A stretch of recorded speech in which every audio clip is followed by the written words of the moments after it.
आज के एपिसोड पर डिस्कशन करने से पहले I would like to request you to subscribe our YouTube channel and follow us on Facebook and Twitter as well.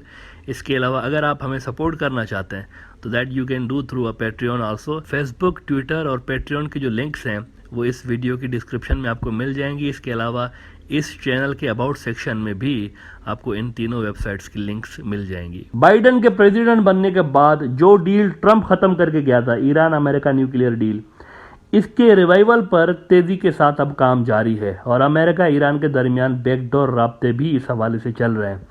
आप ये चीज़ नोट करें कि बाइडन ने बहुत कम स्टेटमेंट्स दिए हैं ईरान के खिलाफ। ये बात देखें, ये चीज़ें नोट होती हैं। उसने बहुत ज़्यादा स्टेटमेंट्स जब से आया है ना, ईरान के खिलाफ बात नहीं कर रहा ज़्यादा। जबकि ट्रंप के दौर में हालात आप देखें डिफरेंट थे, काफ़ी ख़राब थे ईरान और अमेरिका के हालात। अब हो ये रहा है कि इजराइल मिडल ईस्ट के अंदर अमेरिका का सबसे मजबूत अलाई है और ये बहुत ज़्यादा खिलाफ रहे हैं उस न्यूक्लियर डील के साथ जो कि बाइडन रिवाइव करने जा रहा है। इजराइल के अंदर आप देखें कि चाहे बिन्यामीन नेतन्याहू हो, इनका मौजूदा जो प्राइम मिनिस्टर है यार लापिड, जो कि आर्जी तौर पर प्राइम मिनिस्टर है, नवंबर में जब इलेक्शंस होंगे तो नया उनका जो परमानेंट पीएम होगा वो अनाउंस होगा।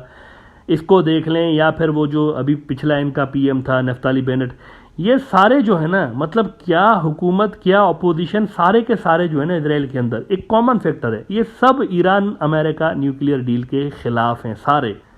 ये समझते हैं कि इस डील से ईरान को टाइम मिलेगा न्यूक्लियर बम बनाने के लिए इनफ मटेरियल जमा करने का, और दूसरा वो ये समझते हैं कि ये डील अगर हो गई ना तो फाइनेंशियली ईरान स्ट्रांग होगा, उनके ऊपर से फाइनेंशियल पाबंदियां हट जाएंगी। नतीजे में उनके पास कई अरब डॉलर्स का रेवेन्यू आने लगेगा ऑयल की सेल से, और फिर इनके जो अरबों डॉलर के एसेट्स अमेरिका ने दुनिया भर में फ्रीज किए हुए हैं वो अनलॉक हो जाएंगे, तो इनके पास बहुत ज़्यादा रिसोर्सेज आ जाएंगे न्यूक्लियर बम बनाने के लिए।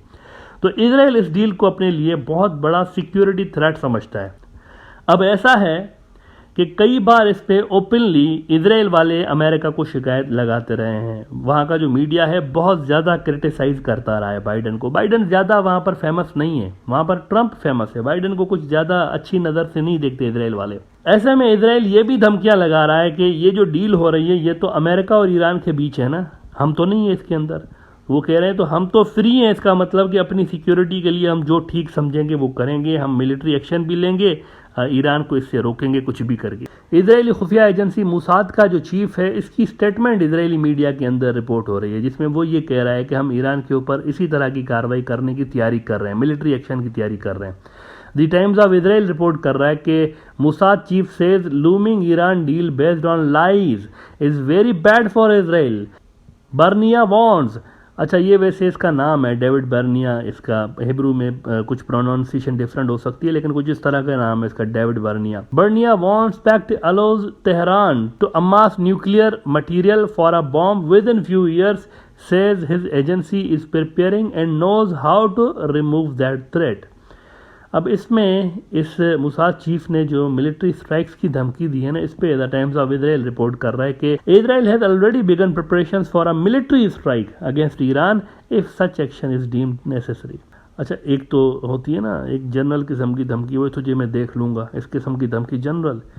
लेकिन एक होता है कि when someone seriously mean it. ये जो बातें कर रहे हैं ना इजरायली, ये खाली थ्रेट नहीं है, मतलब इसका जो अगर आप देखें ना, इसके पीछे वो कह रहे हैं हमारे नेशनल सिक्योरिटी का मुद्दा है। इसका मतलब है कि इंटेंशंस आर रियल, ये एक सीरियस किस्म की धमकी है और ऐसा हो सकता है। और अगर ऐसा होता है तो it could start serious crisis, क्योंकि उधर से ईरानी जो हैं वो भी काउंटर स्ट्राइक की तैयारियां कर रहे हैं कि अगर हमारे न्यूक्लियर फैसिलिटीज़ पर हमला होता है तो हमें भी पता है कि इजरायली न्यूक्लियर फैसिलिटीज़ कहाँ हैं, हम भी उनको जबरदस्त करेंगे। लास्ट ईयर देखें कि यूरेशियन टाइम्स ने क्या रिपोर्ट किया था कि Iran simulates deadly strikes on Israeli nuclear facilities, fires 16 ballistic missiles. 16 missile उन्होंने, वो एक डमी सा बनाया था, मोस्ट एडवांस्ड अपने मिसाइल उन्होंने फायर किए थे, एक डमी मॉडल बनाया था इजरायली न्यूक्लियर साइट्स का, और उस पर 16 मिसाइल उन्होंने, सबसे ज़्यादा ज़बरदस्त इनके जो मिसाइल है वो मारे थे। और उन्होंने तब सीधा सीधा मैसेज दिया था कि this is how we will strike back if Israel attacked us. तो मुसाद वाले तो कह रहे हैं, लेकिन वो भी जानते हैं कि it's not that easy and Iranian counter attack could create serious problems for them also. सबसे अहम चीज़ अगर यहाँ पर देखा जाए तो अमेरिकन अप्रूवल है। यहाँ पर इजराइल कभी भी इतना बड़ा स्टेप नहीं ले सकता जब तक उनको ग्रीन सिग्नल नहीं मिलता वॉशिंगटन वाले बाबा का। बाबा जी ऐसा करने के मूड में नज़र नहीं आते। एक तो मिडल ईस्ट के अंदर वो चीन और रशिया के बढ़ते हुए असर से परेशान है ना, दूसरा ये कि यूक्रेन जंग की वजह से फ्यूल की प्राइसेस देखें आसमान पे जहाँ पहुंची हैं, जिससे अमेरिका के यूरोपियन इत्तेहादियों की वाट लगी हुई है। लिटरली कई गुना प्राइसेस बढ़ चुकी हैं यूरोप के अंदर फ्यूल की थोड़े ही अरसे के अंदर, जब से ये वॉर शुरू हुई है यूक्रेन में। ऊपर से ये अनसर्टेनिटी अलग लगी हुई है इनको कि रशिया जो है उसकी गैस सप्लाई जारी रहेगी या नहीं जारी रहेगी, ये भी उनको नहीं पता। ऐसे में अगर बाइडन ईरान डील कर लेता है ना और ईरानी तेल मार्केट में आ जाता है तो क्या होगा आप देखें, इससे यूरोप को कितना फ़ायदा होगा। यूरोप ही इसके अंदर सबसे बड़ी ड्राइविंग फोर्स है। आप सोच रहे होंगे कि अगर इसराइल के साथ इनकी इतनी ज़बरदस्त अंडरस्टैंडिंग रही है अमेरिकन की, तो ऐसी क्या बात है जिस वजह से अमेरिकन जो है वो चाहते हैं कि कुछ भी हो जाए लेकिन ईरान की डील हो जाए। ऐसा क्या है? यूरोप के जो इत्तेहादी हैं ना, जर्मनी, फ्रांस और ये दूसरे जो इनके इत्तेहादी, इवन यूके वाले भी, ये इस डील के पीछे हैं। ये चाहते हैं कि ये डील हो, क्योंकि ये डील होने की सूरत में ईरानी तेल आलमी मार्केट में आ जाएगा। इनको तेल चाहिए। ये इस वक्त बुरी तरह से रशियन गैस और तेल पे डिपेंडेंट है। ये चाहते हैं कि ईरानी तेल मार्केट में आ जाए और उससे होगा ये कि एक बैरल तेल की कीमत फिर $80 से भी ज़्यादा गिर सकती है। इनके पास एक मुस्तकिल ऑयल सोर्स आ जाएगा और इनकी जो इकोनॉमी है उसके ऊपर एक बादल मंडला रहे हैं खतरे के कि अगर रशिया की गैस बंद होगी तो कारखाने कैसे चलेंगे। ये सारा का सारा मसला जो है वो हल हो सकता है। बहुत सारे मुल्क हैं दूसरी तरफ। यूँ समझें कि इजराइल अकेला, कुदरत ने किया ये सब कुछ इजराइल के साथ, वरना इजराइल की डिप्लोमेटिक पावर जो है वो किसी से कम नहीं है।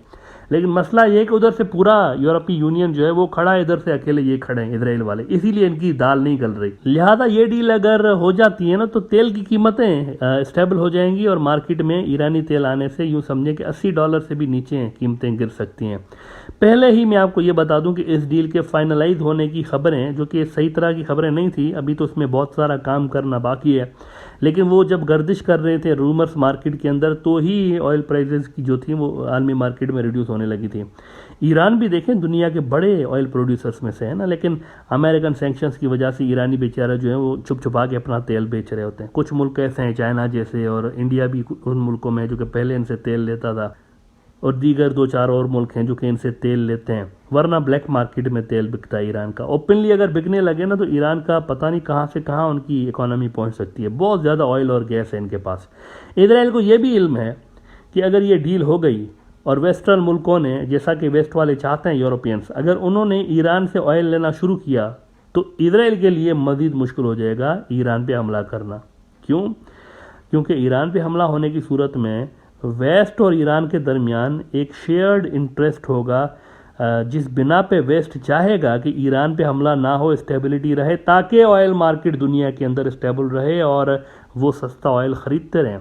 तो इजरायली समझ रहे हैं कि अगर मिलिट्री कार्रवाई करनी है ना तो उसके लिए सबसे बेहतरीन टाइम जो है वो डील साइन होने से पहले का है या उसके आसपास का है। That will be the ideal time. उसके बाद अगर ये ऑयल डील अगर फ्रांस भी इनसे लेता है, जर्मनी भी लेता है, सारे इनसे लेना शुरू कर देते हैं और फिर ही उन पे बम मारते हैं तो ऑयल मार्केट ऊपर नीचे हो जाएगी, सारी दुनिया का प्रेशर आ जाएगा, खासतौर पर वेस्ट का प्रेशर इसराइल के ऊपर, और ये इसराइली अफोर्ड कर नहीं सकते। तो टाइमिंग जो होगी ना, टाइमिंग बड़ी ही इंपॉर्टेंट है। की फैक्टर सबसे ज़्यादा यहाँ पर टाइम होगा कि किस टाइम को सिलेक्ट करते हैं मुसाद वाले। अगर वो ये कार्रवाई करने का वाकई सोच रहे हैं तो किस टाइम पे करेंगे, that will be very important to C.